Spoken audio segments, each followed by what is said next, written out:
ভাত খাইয়ে তোফাজ্জলকে হত্যার আগে গান গাইতে গাইতে আরেকজনকে হত্যা করা হয় চট্টগ্রামে। 14 আগস্টের ঘটনা হলেও বিষয়টি জানাজানি হয় কয়েকদিন আগে। জানা যায় নিহত যুবকের নাম শাহাদাত। জড়িতদের খুঁজে বের করার কাজ চলছে বলে জানিয়েছে পুলিশ। গানে সুরে সুরে নির্যাতন করা হচ্ছে একজনকে। দেহটি নিথর হয়ে গেল, থামেনি মারধর।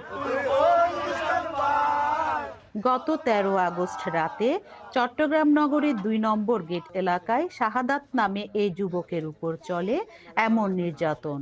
পরে 14 তারিখ শাহাদাতকে ফেলে দেওয়া হয় প্রবর্তক মোড়ে মেডিকেলের পাশে। সেখানে 5 ঘন্টা পড়ে থাকলেও কেউ নেয়নি হাসপাতালে, যার পরিণতি অকাল মৃত্যু। স্ত্রী, বোন ও মাকে নিয়ে বন্দরনগরী ফলমন্ডি এলাকার বয়লার কলোনিতে থাকত শাহাদাত। সংসার চালাতে অন্যের বাসায় কাজ করেন শাহাদাতের মা।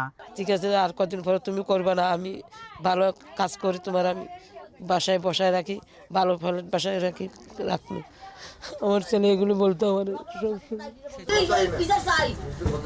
কি কারণে সেদিন শাহাদাতের উপর এমন বর্বরতা চালানো হয় তা জানে না কেউই। এভাবে পিটিয়ে হত্যা করায় ক্ষুব্ধ স্থানীয়রা। ফেসবুকে শুনলাম ও নাকি বিকেল 2টার থেকে সন্ধ্যা 7টা পর্যন্ত এখানে ছিল।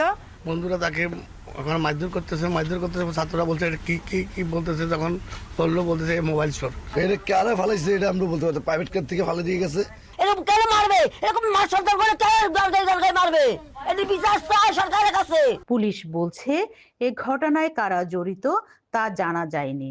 জড়িতদের ধরতে অভিযান চলছে। এটি শনাক্ত করেছেন ভিকটিমের স্ত্রী শারমিন। এটা নিয়ে আমরা ইতিমধ্যেই পর্যালোচনা করছি, বিশ্লেষণ করছি।